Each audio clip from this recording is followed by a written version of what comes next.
Bismillah ar-Rahman ar-Rahim. Let us continue with our tafsir of Surah Aal-Imraan bihawlillahi wa quwwatih. And we are on ayah number 169. قال الله تبارك وتعالى ولا تحسبن الذين قتلوا في سبيل الله أمواتا بل أحياء عند ربهم يرزقون. The words in this ayah are fairly straightforward. وَلَا تَحْسَبَنَّ, do not consider, from حَسِبَ يَحْسَبُ, to consider or think of something. Do not think of those who are killed in the way of Allah. The way of Allah meaning when you fight to make the word of Allah superior. That is to say, the deen of Allah Jalla wa Ala, of Al-Islam, should be uppermost and superior to any word of kufr. So that the ahkam of Allah, the sharia, is the ruling of the land. So do not consider such people who are killed in the way of Allah as amwata, mayyit, amwat, that's the plural, dead.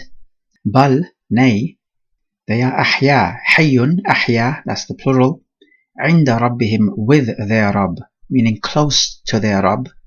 Yurzaqun, from razaqa yarzuqu, razqan, to provide, meaning they are provided for.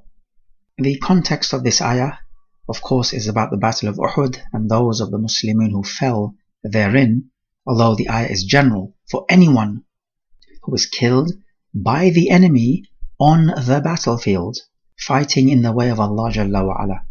Such a person is a shaheed, and this ayah applies to him. In Sunan Abi Dawud, there is a companion hadith which is well worth mentioning. The Prophet said that those people who fell in the Battle of Uhud, Allah placed their souls in green birds flying in Jannah, eating from the fruits of Jannah and drinking from the drinks. They take their shelter in lanterns made of gold, which are hanging in the shade of the throne of Allah. So when these people found a good life in Jannah, food, drink, a nice place to stay, they asked, who will convey from us to our brothers in the dunya that we are alive in Jannah and we are being provided for, so that they may not feel averse from fighting in the way of Allah and they may not turn away in the war.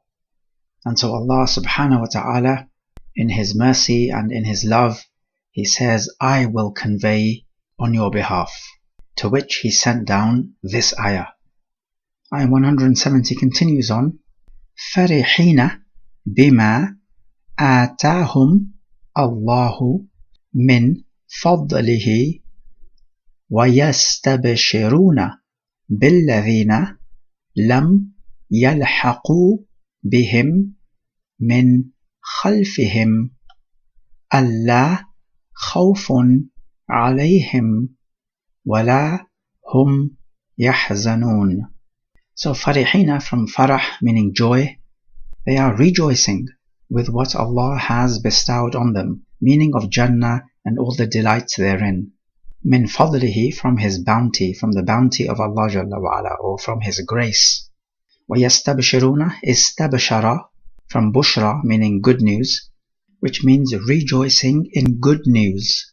What good news are we talking about? He says, بِالَّذِينَ لَمْ يَلْحَقُوا بِهِمْ مِنْ خَلْفِهِمْ, about those who have not yet joined them. Yalhaqu, from lahiqa, yalhaqu, to join someone. They have not joined them, min khalfihim, from behind them. Behind them as in behind them in the dunya.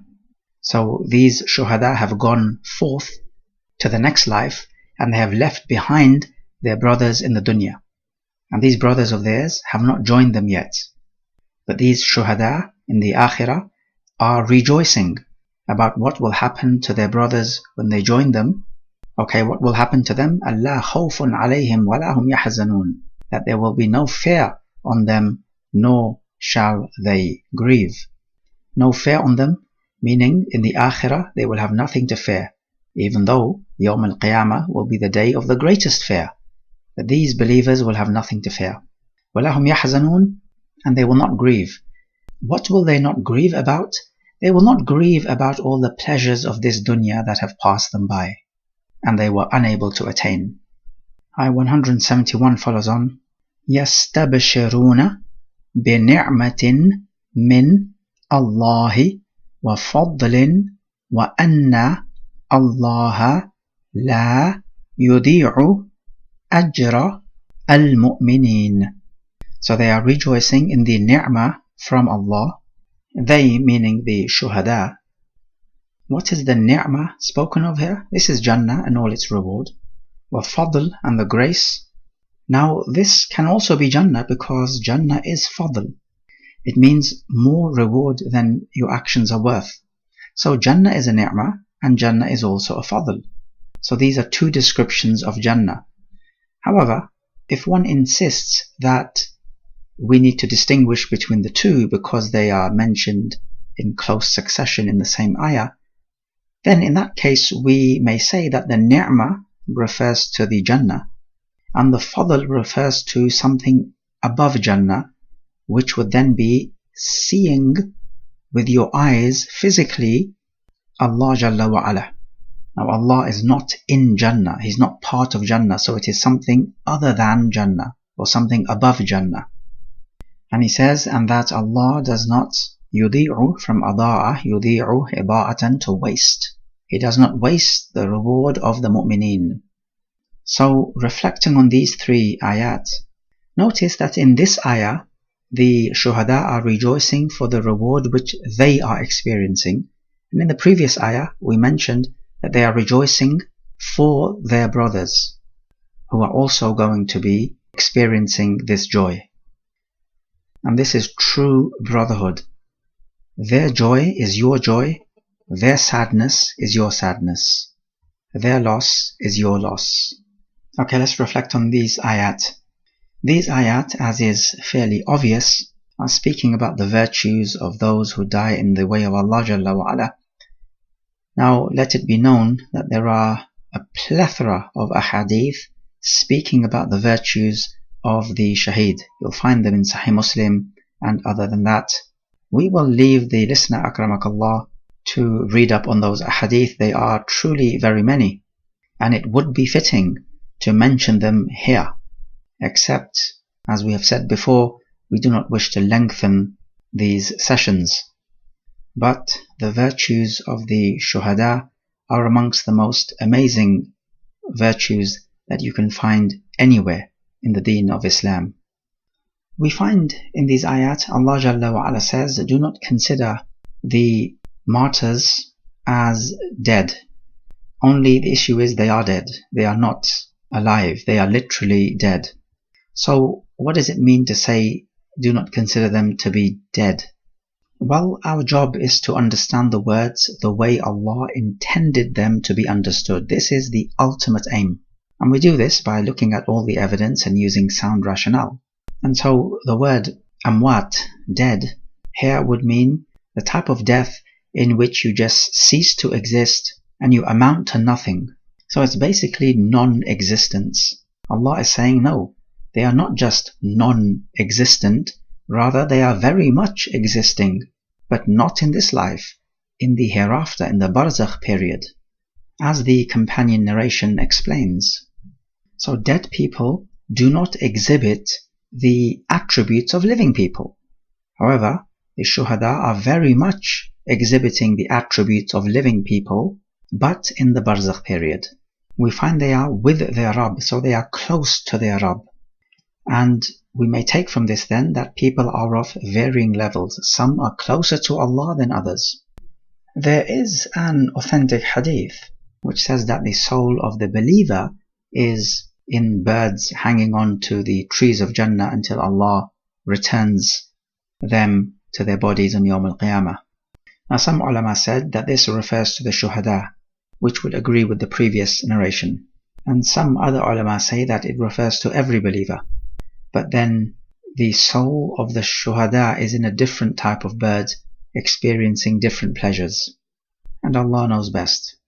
Some people who have wrong beliefs, they use this ayah and say that the Prophet is alive and amongst us. Because they say if the shuhada are alive, then the Prophet is better than the shuhada, so he's definitely alive. And so they literally believe the Prophet is physically amongst them in terms of his spirit. However, this is of course wrong, because when Allah says the shuhada are alive, He says عِنْدَ رَبِّهِمْ, with their Rabb. So this is not in this dunya, it's in the barzakh period. And the Prophet is also alive, that is true, in the barzakh period. The Prophet has no idea what is happening in this world. We also find that Jannah is a place where you eat and you drink, and it's a place of joy. We find that the Muslim is happy and is joyous at the joy of his brother, and that this is the essence of brotherhood. That you love for your brother what you love for yourself. This is nasiha, this is brotherhood. Your brother's joy is your joy, your brother's sorrow and loss is your sorrow and loss. We also find the great mercy and love and affection that Allah Jalla wa Ala has for His faithful servants, in that He grants them reward more than what their action is worth, and that He never wastes the reward of His faithful servants.